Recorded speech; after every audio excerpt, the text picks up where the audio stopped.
दोस्तों नमस्कार। Learning by AP sir YouTube channel में आपका स्वागत है।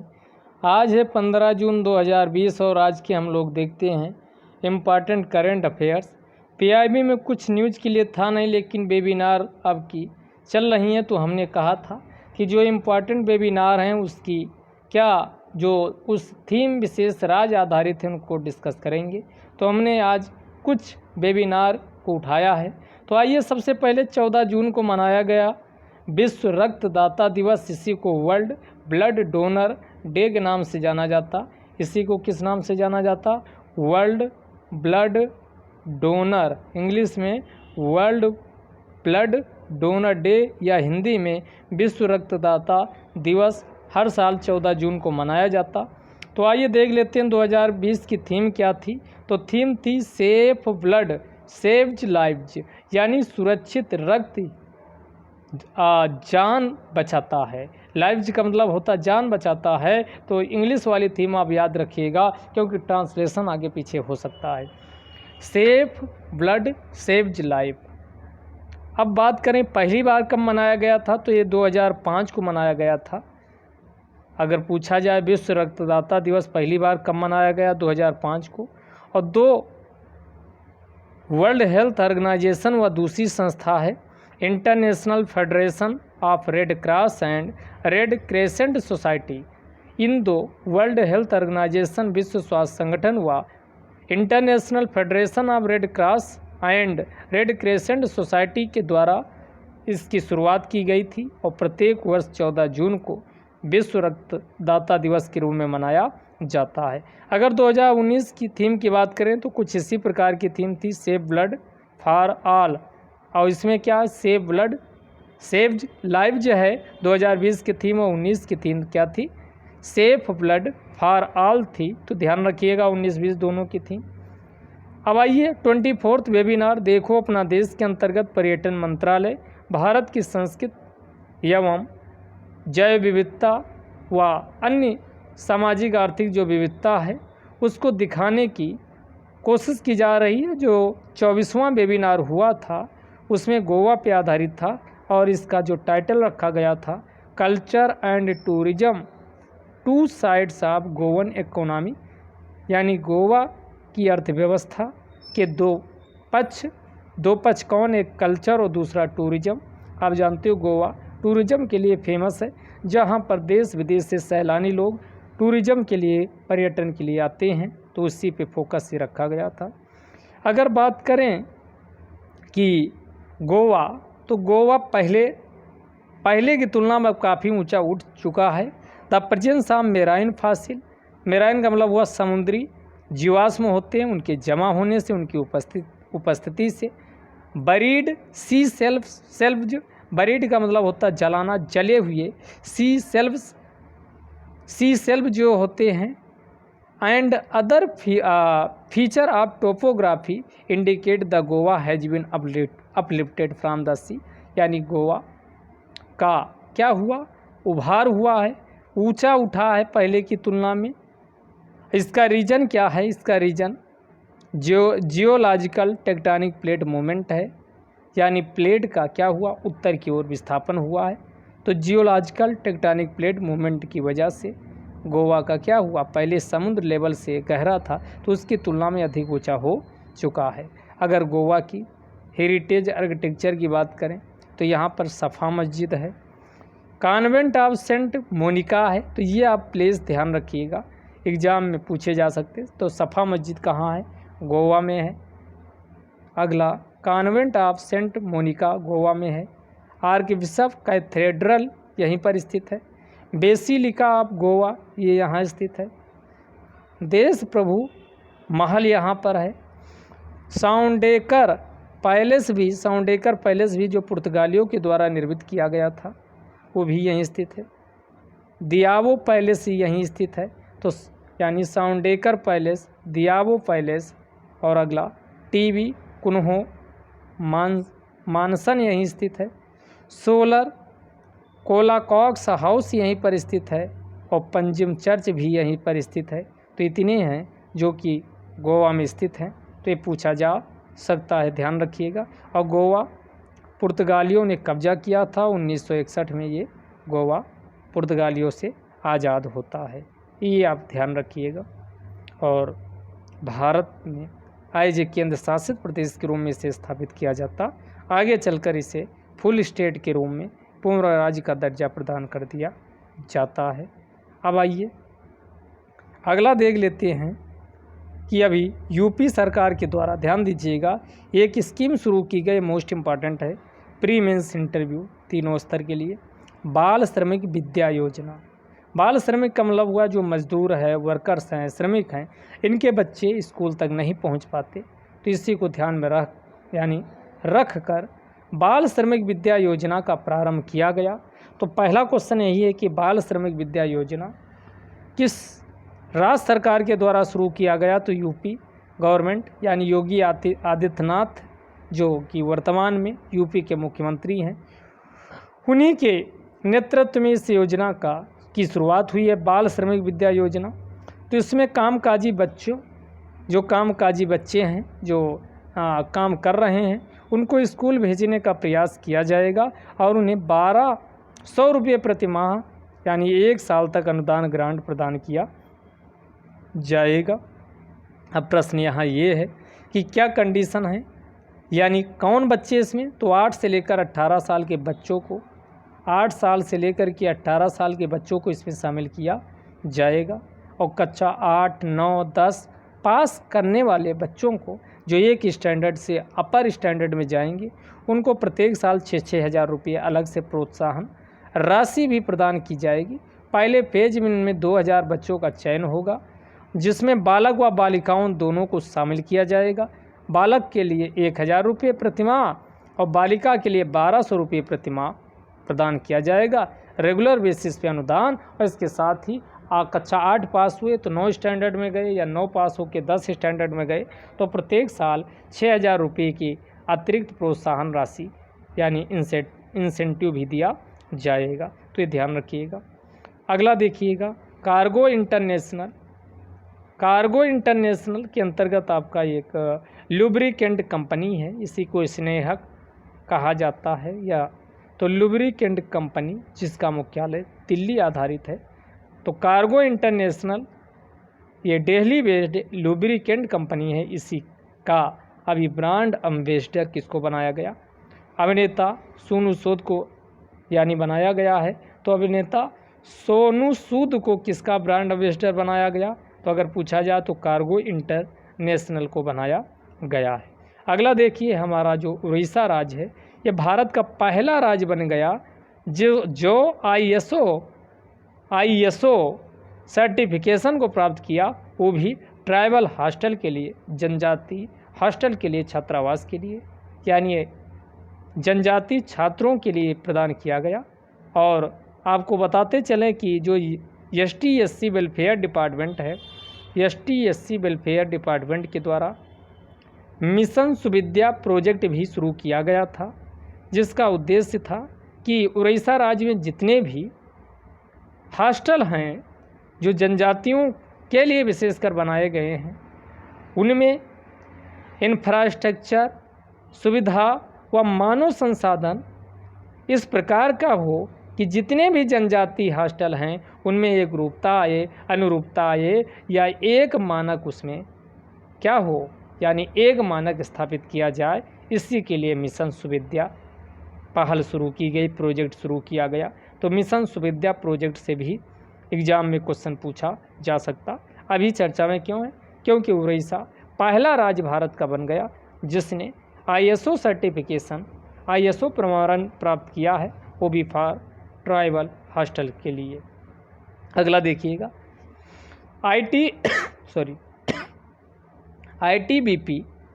ITBP के द्वारा एक सॉन्ग को रिलीज किया गया और उसका जो लिरिक है, रख हौसला हिम्मत ना हार, रख हौसला हिम्मत ना हार, इसको लिखा गया है कांस्टेबल वरुण कुमार के द्वारा और इसको हिंदी में गाया है विक्रमजीत सिंह ने। म्यूजिक की जो रचना की गई है विक्रम संघ के द्वारा की गई है। तो ये ध्यान रखिएगा। तो इंडियन टिबेटन जो बॉर्डर पुलिस है, जो भारत व चीन की सीमा पर लगी हुई है, उसी को ITBP कहा जाता। ITBP इंडियन, ये अर्धसैनिक बल है यानी आर्म्ड पुलिस फोर्स है, ध्यान रखिएगा। तो उन्हीं में से संगीत जो अभी रिलीज्ड हुआ, रख हौसला हिम्मत ना हार, कांस्टेबल वरुण कुमार ने इसको लिखा है और इसको हिंदी में गाया विक्रमजीत सिंह। म्यूजिक की रचना की गई है विक्रम संघ के द्वारा। तो इससे क्वेश्चन आपके एग्जाम के लिए इम्पॉर्टेंट है। अगला फीफा टीम रैंकिंग 2020 जारी की गई। तो जान लेते हैं फीफा टीम रैंकिंग 2020 में भारत की रैंकिंग अच्छी नहीं रही है। भारत को 108वां स्थान दिया गया, 108, जबकि टॉप 30 कौन कौन रहे हैं? तो बेल्जियम एक कम से कम आपको पता होना चाहिए। फीफा टीम रैंकिंग 2020 में बेल्जियम पहला, फ्रांस दूसरा, ब्राज़ील तीसरा, इंग्लैंड चौथा व उरुग्वे 5वें स्थान पर इनको रैंकिंग प्रदान की गई है। तो बेल्जियम ज़रूर याद रखिएगा, बेल्जियम पहला है, फ्रांस दूसरा है, ब्राज़ील तीसरा है, इंग्लैंड चौथा, उरुग्वे पाँचवा। तो Belgium, France, Brazil, England, Uruguay. अगला देख लेते हैं, स्विट्ज़रलैंड विश्व का सबसे सेफ कंट्री बन गया है, सबसे सुरक्षित स्थान यानी देश बन गया, ध्यान रखिएगा। अभी कोविड-19 का प्रकोप महामारी इतने चरम पर व्याप्त है, उसके बावजूद स्विट्ज़रलैंड यूरोप का एक लैंडलॉक कंट्री है, जहां पर जिनेवा जिसका एक प्रमुख शहर है, जहां पर विश्व की अधिकांश संस्थाओं, अंतर्राष्ट्रीय संस्थाओं के मुख्यालय स्थित हैं। तो स्विट्ज़रलैंड विश्व का सबसे सुरक्षित देश बन गया है। और ये कौन यानी ये बताया है? तो एक फर्म है जिनका नाम है डीप नॉलेज ग्रुप, उन्हीं के द्वारा ऐसा कहा गया। ये 200 देशों को इसमें शामिल किया गया था। तो विश्व के 200 देशों में कोविड-19 की महामारी वाले विश्व में स्विट्ज़रलैंड सबसे सुरक्षित स्थान या देश है। अगला चर्चा में था कि ऑनलाइन कक्षाएं, चूँकि कोविड-19 का प्रकोप होने के कारण ऑफलाइन कक्षाएं नहीं चल पा रही थी, जिससे छात्रों का अहित ना हो, इसके लिए ऑनलाइन एजुकेशन के लिए कई प्रकार की केंद्र सरकार व राज्य सरकार के द्वारा पहल की गई। उनमें कर्नाटक भी सरकार पीछे नहीं रही, लेकिन हाल ही में कर्नाटक सरकार के द्वारा कक्षा 1 से 5 तक के स्टैंडर्ड यानी कक्षा 1 से 5 तक ऑनलाइन कक्षाओं पर प्रतिबंध लगा दिया गया। तो क्वेश्चन पूछा जाए कि कक्षा 1 से 5 तक के स्टैंडर्ड में ऑनलाइन कक्षाओं पर प्रतिबंध हाल ही में किस सरकार ने लगाया है? तो कर्नाटक सरकार के द्वारा लगाया गया है। आइए लेफ्टिनेंट अनमोल नारंग चर्चा में रहे पहले सिख यानी व्यक्ति हैं, पहले सिख व्यक्ति हैं जिनको जो ग्रेजुएट हुए हैं कहाँ से? American military academy. अगर लेफ्टिनेंट की बात किया जाए तो दूसरे लेफ्टिनेंट हैं। अगर सिख समुदाय की बात करें तो पहले सिख व्यक्ति हैं जो अमेरिकन मिलिट्री एकेडमी से ग्रेजुएट की डिग्री प्राप्त की है। अगला, हाल ही में टोनी ड्यून का निधन हो गया। ये आपके आयरलैंड के फुटबॉलर थे। तो पूछा जा सकता है कि हाल ही में टोनी ड्यून का निधन हुआ, वो किससे संबंधित थे? तो ये आयरलैंड के फुटबॉलर, पूर्व फुटबॉलर थे, उनका निधन हो गया। अगला 21st वेबिनार। अब आपको बता दें 24वां जो वेबिनार था गोवा पे आधारित था। 25वां में नॉर्थ ईस्ट की स्टेट हमने कई कवर किए थे, 25वां हो गया। अब आप कहोगे कि आप 21 पे आ गए हैं, तो जो 22 और 23 है, 23 से 22 साइकिल या साइकिल पैदल, जो साइकिल क्यों हमारे लिए ज़रूरी है उसमें कुछ खास पॉइंट आपके लिए नहीं था, तो साइकिल पे आधारित था। 22 वाला टाइगर रिजर्व के संरक्षण पे आधारित था। तो उसका हमने पिछले वीडियो में जितने पॉइंट उसमें थे सारा कुछ डिस्कस कर चुके हैं। तो 22-23 से हो गया। 24वां अभी बताए गोवा पे आधारित था। 25वां नॉर्थ ईस्ट स्टेट पे आधारित था। 26वां आपका गुजरात पे आधारित था, काफ़ी काम का था, तो हमने उसको अच्छे से कवर किया था। उसके बाद 27वां किस पे आधारित था? तो 27वां 27 ये आपका हिमाचल प्रदेश पे आधारित था। तो हिमाचल प्रदेश की विशेषताओं को हमने उसमें कवर किया था। तो ये आपके इधर वेबिनार सारे हो चुके हैं। तो आगे कुछ अगर आता है तो पीछे का भी हम कवर करेंगे, इम्पॉर्टेंट जो हमारे लिए है। तो ये 21st वेबिनार है, देखो अपना देश पर्यटन मंत्रालय। टाइटल इसमें था photo walking Bhopal tradition culture and tourism, ये टाइटल पे आधारित था। तो हमारे लिए भोपाल मध्य प्रदेश जानते ही हो कि प्रमुख शहर एक भोपाल है। तो भोपाल की कुछ विशेषताएं इसमें दी गई हैं जो हमारे एग्ज़ाम के लिए पॉइंट, कुछ कीवर्ड निकलते हैं जो हमारे एग्ज़ाम के लिए प्री के लिए इम्पॉर्टेंट हो सकते हैं, तो उसकी हम यहाँ डिस्कस कर लेते हैं। तो अगर भोपाल की बात करें तो ये कहाँ स्थित है? मध्य प्रदेश में। और भोपाल को हार्ट ऑफ इनक्रेडिबल इंडिया, अतुल्य भारत का हृदय कहा जाता है। तो क्वेश्चन पूछा जाए या ISPC में कोई स्टेटमेंट बनाया जाए कि भोपाल को अतुल्य भारत का हृदय कहा जाता, तो स्टेटमेंट सही होगा। इसे झीलों का शहर भी कहा जाता है, सिटी ऑफ लेक्स भोपाल को कहा जाता है। तो city of lakes, heart of incredible India.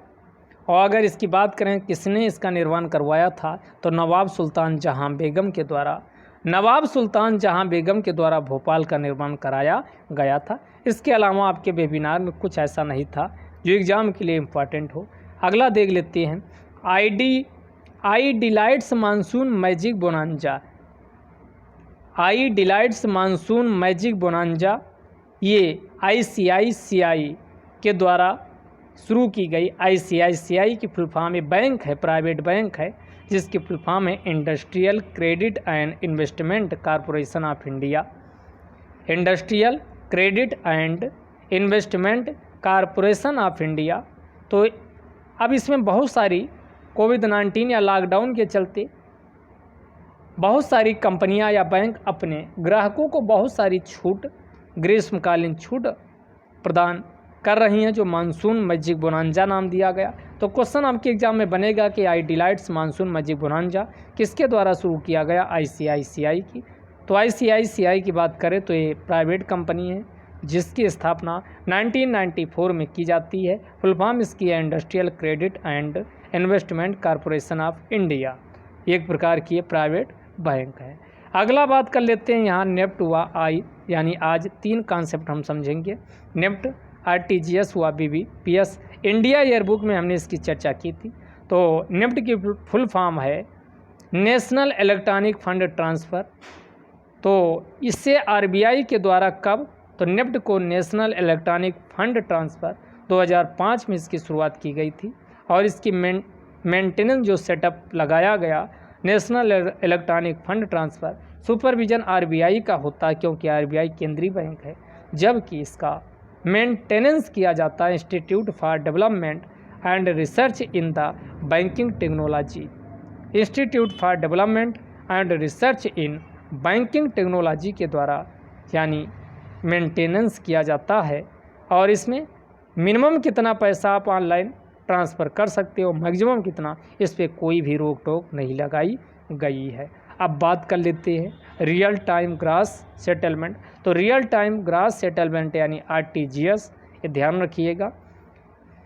इसमें मिनिमम आपकी लिमिट है 2 लाख रुपये से कम आप ट्रांसफ़र नहीं कर सकते। आपको 2 लाख से ज़्यादा ही ट्रांसफ़र करना होगा, तभी आप RTGS का प्रयोग कर पाओगे। रियल टाइम ग्रास सेटलमेंट, इसका फ़ायदा होता है कि तत्काल रूप से, रियल इसीलिए कहा गया real time gross settle, real time में आपका सारा कुछ पेमेंट फाइनल हो जाता है, जितना डिजिटल मोड में ऑनलाइन आप ट्रांसफ़र करते हो। मैक्सिमम इसमें भी कोई लिमिट नहीं लगाई गई। अब भारत बिल पेमेंट सिस्टम की बात करें तो भारत बिल पेमेंट सिस्टम ये ऑनलाइन भुगतान करने का एक मीडियम है। और इसका शुरुआत 2013 में होता क्या है, पद्मनाभन समिति बनाई जाती है, पद्मनाभन कमेटी बनाई जाती, उसी की पहल पर national payment corporation of India, जिसको NPCI कहा जाता, तो उसी के द्वारा 2013 में भारत बिल पेमेंट सिस्टम की शुरुआत की जाती। तो आज ज़्यादा कोई करंट अफेयर्स में बहुत ज़्यादा इम्पॉर्टेंट नहीं था, जितना था हमने डिस्कस कर दिए। कल फिर मिलेंगे, तब तक के लिए धन्यवाद।